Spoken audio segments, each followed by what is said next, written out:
എല്ലാം നല്ലതിനാണെന്ന് ചിന്തിക്കുന്നവരാണ് വിശ്വാസികൾ. നന്മകൾ ജീവിതത്തിൽ നല്ല അനുഗ്രഹങ്ങൾ വരുന്ന സന്ദർഭത്തിൽ അതിന് നന്ദി ചെയ്യും. അതേ സന്ദർഭത്തിൽ പ്രതിസന്ധികൾ വരുന്ന സന്ദർഭം, മുസീബത്തുകൾ വരുന്ന സന്ദർഭത്തിൽ അതിലൂടെ അത് ക്ഷമിക്കും. അതും അവന് നന്മയാകും എന്നുള്ളതാണ്. അതായത് സദാ സന്ദർഭത്തിലും പോസിറ്റീവായിട്ടായിരിക്കും അവർ ചിന്തിക്കുക. ആ രൂപത്തിൽ ജീവിതത്തിലുടനീളം ഒരു പ്രത്യേക ഊർജം വിശ്വാസികൾ നിലനിർത്തുക എന്നുള്ളതാണ്. അതാണ് റസൂലുള്ളാഹി സ്വല്ലല്ലാഹു അലൈഹി വസല്ലം ഹദീസിൽ പഠിപ്പിക്കുന്നത്. മനോഹരമായിട്ടൊരു സംഭവം, ആ ഒരു സംഭവത്തിലൂടെ ചില കാര്യങ്ങൾ ഉണർത്താനാണ് ഈ ഒരു ചെറിയ സംസാരത്തിൽ ഉദ്ദേശിക്കുന്നത്. ഇമാം അൽ-ഔസാഇ റഹിമഹുല്ലാ അദ്ദേഹം ഉദ്ധരിക്കുകയാണ്, അബ്ദുല്ലാഹ് ഇബ്നു മുഹമ്മദ് റഹിമഹുല്ലാ അദ്ദേഹത്തിന്റെ ജീവിതത്തിലുണ്ടായ ഒരു അനുഭവം അദ്ദേഹം പങ്കുവെക്കുകയാണ്. താബികളിൽപ്പെട്ട ഒരു വ്യക്തിയാണ്. അദ്ദേഹം പറയാണ്, അദ്ദേഹം ഒരു യാത്രയിലായിരുന്നു, സുദീർഘമായിട്ടൊരു യാത്ര. മിസ്റിന്റെ, ഈജിപ്തിന്റെ ആ ഭാഗത്തിലൂടെ അദ്ദേഹം യാത്ര ചെയ്തുകൊണ്ടിരിക്കുന്ന സന്ദർഭത്തിൽ വളരെ വിജനമായിട്ടൊരു പ്രദേശത്ത് ഒരു ടെന്റ് അദ്ദേഹത്തിന്റെ ശ്രദ്ധയിൽപ്പെടുകയാണ്. ആളുകളൊന്നും ആ ഭാഗത്ത് ജീവിക്കുന്നില്ല. അവിടെ ഒരു ഒറ്റപ്പെട്ട ഒരു ടെന്റ് അദ്ദേഹത്തിന്റെ ശ്രദ്ധയിൽപ്പെടുകയാണ്. അപ്പൊ അദ്ദേഹം യാത്രയിൽ അദ്ദേഹം ആ ടെന്റിനടുത്തേക്ക് നടന്ന് ആ ടെന്റിലേക്കൊന്ന് അദ്ദേഹം അകത്തേക്ക് നോക്കിയ സന്ദർഭത്തിൽ അവിടെ കട്ടിലൊരാൾ കിടക്കുന്നുണ്ട്. ആ കിടക്കുന്ന വ്യക്തി അദ്ദേഹത്തിന്റെ കൈകാലുകൾ നഷ്ടപ്പെട്ടിട്ടുണ്ട്. അതായത് എന്തോ രോഗം കാരണം അതെല്ലാം ആംപ്യൂട്ട് ചെയ്ത്, അതായത് മുറിച്ച് മാറ്റിയിട്ടുണ്ട്. അത് മാത്രമല്ല അദ്ദേഹം അന്ധനുമാണ്, കണ്ണും കാണാൻ വയ്യ. അങ്ങനത്തെ അവസ്ഥയിൽ ഒരു മനുഷ്യൻ അവിടെ കിടക്കുകയാണ്. അവിടെ ആ ടെന്റിൽ കിടന്നുകൊണ്ട് അദ്ദേഹം പ്രാർത്ഥിക്കുന്ന ഒരു പ്രാർത്ഥന, ആ ഒരു പ്രാർത്ഥനയാണ് ഈ അബ്ദുല്ലാഹ് ഇബ്നു മുഹമ്മദ് റഹിമഹുല്ലാഹ് അങ്ങേയറ്റം ആശ്ചര്യപ്പെടുത്തി. അദ്ദേഹം കിടന്നുകൊണ്ട് പറയാണ്, ഓ അല്ലാഹ്, നീ എനിക്ക് ഒരുപാട് അനുഗ്രഹങ്ങൾ നൽകിയിട്ടുണ്ട്. ആ അനുഗ്രഹങ്ങൾക്കെല്ലാം തിരിച്ച് നന്ദി ചെയ്യാൻ, വഫദ്ദൽതനി അലാ കസീരിൻ മിമ്മൻ ഖലഖ്ത തഫ്ദീല, മറ്റുള്ള ആളുകൾക്കൊന്നും അതിൽ നിന്നെല്ലാം വ്യത്യസ്തമായിട്ട് എനിക്ക് ഒരുപാട് നൽകി നീ എന്നെ അനുഗ്രഹിച്ചിട്ടുണ്ട്. ആ നൽകിയ അനുഗ്രഹങ്ങൾക്കെല്ലാം നന്ദി ചെയ്യാനുള്ള ഒരു അവസരം നീ എനിക്ക് നൽകണേ. ഇതാണ് ഈ വ്യക്തി അവിടെ കിടന്നുകൊണ്ട് പ്രാർത്ഥിക്കുന്നത്.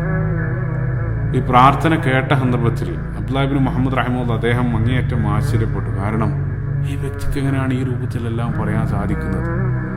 മറ്റുള്ള ആളുകൾക്ക് നൽകാത്തത് പലതും നീ എന്നെ നൽകി അനുഗ്രഹിച്ചിരിക്കുന്നതെന്ന് ഈ വ്യക്തി എങ്ങനെയാണ് പറയുക? കാരണം അദ്ദേഹത്തിന്റെ അവസ്ഥ വളരെ മോശമാണ്, കൈകാലുകൾ നഷ്ടപ്പെട്ടിട്ടുണ്ട്, അന്ധനാണ്. ഈ ഒരു അവസ്ഥയിൽ കിടന്നുകൊണ്ട് ഈ വ്യക്തിക്ക് എങ്ങനെയാണ് ഇങ്ങനെ പറയാൻ സാധിക്കുന്നത്?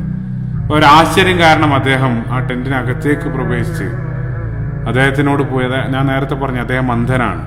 അടുത്തു പോയിരുന്നുകൊണ്ട് അദ്ദേഹം പറഞ്ഞു, അദ്ദേഹം പരിചയപ്പെടുത്തിയതിന് ശേഷം അദ്ദേഹം ചോദിച്ചു, നിങ്ങൾക്ക് വിരോധമില്ലെങ്കിൽ ഞാൻ ചില കാര്യങ്ങൾ ചോദിക്കുകയാണ്, നിങ്ങൾ വിരോധമില്ലെങ്കിൽ എനിക്കൊരു ഉത്തരം തരണം. എന്നിട്ട് അദ്ദേഹം ചോദിച്ചു, എന്തുകൊണ്ടാണ് നിങ്ങൾ ഈ രൂപത്തിൽ പ്രാർത്ഥിച്ചത്? വദ്ദൽതനി അലാ കസീരിൻ മിമ്മൻ ഖലഖ്ത തഫ്ദീല, എന്താണ് നിങ്ങൾ ഉദ്ദേശിക്കുന്നത്?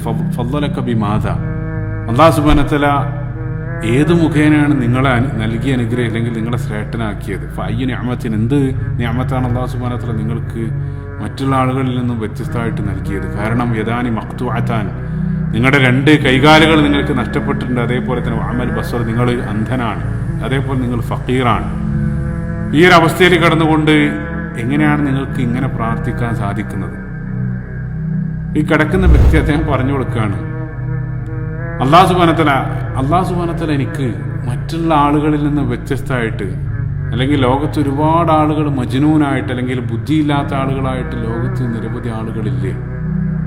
അതിൽ നിന്നെല്ലാം വ്യത്യസ്തനായിട്ട് അല്ലാഹു സുബ്ഹാനഹു വ തആല എനിക്ക് ബുദ്ധി നൽകി, അഖ്ല് നൽകി എന്നെ അനുഗ്രഹിച്ചില്ലേ? അദ്ദേഹം പറഞ്ഞു, നഅം, അതെ. അതിനുശേഷം ഈ വ്യക്തി ചോദിച്ചു, ഞാനിവിടെ കിടക്കുകയാണ്, സുരക്ഷിതമായിട്ട് ഇവിടെ എനിക്ക് കിടക്കാൻ കഴിയുന്നുണ്ട്. ആകാശത്തു നിന്ന് വല്ല ശിക്ഷ അല്ലെങ്കിൽ ഭൂമിയിൽ നിന്ന് അതേ രൂപത്തിലുള്ള അപകടങ്ങൾ എൻ്റെ മീതെ ഏതൊരു സന്ദർഭത്തിലും വരുമായിരുന്നില്ല. അതിൽ നിന്നെല്ലാം അല്ലാഹു സുബ്ഹാനഹു വ തആല എന്നെ സംരക്ഷിച്ചില്ലേ? രണ്ടാമതായിട്ട് അദ്ദേഹം പറയാം. അതിനുശേഷം അദ്ദേഹം മൂന്നാമതായിട്ട് പറഞ്ഞു, അതിനെല്ലാം ഉപരി അല്ലാഹു സുബ്ഹാനഹു വ തആല ഹിദായത്താകുന്ന ഒരു വലിയ അനുഗ്രഹം, എന്നെ അല്ലാഹു സുബ്ഹാനഹു വ തആല മുസ്ലിമാക്കിയില്ലേ? എത്ര ആളുകളാണ് ഈ ഒരു ഹിദായത്ത് ലഭിക്കാത്തതായിട്ട് ഈ ലോകത്ത് ജീവിച്ചുകൊണ്ടിരിക്കുന്നത്. അതിനുശേഷം അദ്ദേഹം പറഞ്ഞു, അതിനും ശേഷം അദ്ദേഹം പറയാണ്, അല്ലാഹു സുബ്ഹാനഹു വ തആല സദാ അള്ളാഹുവിനെ ഓർക്കാനുള്ള രൂപത്തിലുള്ള ഒരു ഹൃദയം അല്ലാഹു സുബ്ഹാനഹു വ തആല എനിക്ക് നൽകിയില്ലേ? വീണ്ടും അദ്ദേഹം പറഞ്ഞു, അവനെ സദാ വാഴ്ത്താനായിട്ട് എനിക്കൊരു നാവ് അല്ലാഹു സുബ്ഹാനഹു വ തആല നൽകിയില്ല? ഇതെല്ലാം എനിക്ക് നൽകിയിട്ടുണ്ട്. ഇതെല്ലാം ഇത്രയും വലിയ അനുഗ്രഹങ്ങൾ അത് നിഷേധിക്കപ്പെട്ട എത്ര ആളുകളാണ് ലോകത്ത് ജീവിച്ചുകൊണ്ടിരിക്കുന്നത്. അപ്പോൾ അല്ലാഹു സുബ്ഹാനഹു വ തആല അതിൽ നിന്നെല്ലാം വ്യത്യസ്തനായി എന്നെ നൽകി അനുഗ്രഹിച്ചിരിക്കുന്നു. അതാണ് ഞാൻ ഉദ്ദേശിച്ചത്. സുബ്ഹാനല്ലാഹ്, ഈ വ്യക്തി നൽകിയ മറുപടിയാണ്. സുബ്ഹാനല്ലാഹ്. ആ ഒരു സംഭവം തുടരുന്നുണ്ട്. മനോഹരമായിട്ടുള്ള സംഭവമാണ്. അതിലേക്ക് നമ്മൾ വരുന്നതിന് മുമ്പ് ഈ ഒരു സന്ദർഭത്തിൽ പോസ് ചെയ്തുകൊണ്ട് ചില കാര്യങ്ങൾ നമ്മുടെ സാഹചര്യമായിട്ട് ചേർത്ത് നമ്മൾ ചിന്തിക്കേണ്ടതുണ്ട്. അപ്പൊ ചിന്തിച്ചു നോക്കുക, എത്ര മോശം സാഹചര്യത്തിലും അദ്ദേഹത്തിന്റെ ആ ഒരു സാഹചര്യം നമ്മൾ ചിന്തിച്ചു നോക്കുക. ആ ഒരു സാഹചര്യത്തിലും അദ്ദേഹം നൽകപ്പെട്ട അനുഗ്രഹത്തിലേക്കാണ് അദ്ദേഹം ഫോക്കസ് ചെയ്യുന്നത്. ഏതൊരു പ്രതികൂല സാഹചര്യത്തിലും വിശ്വാസികൾ അതിലുള്ള നന്മ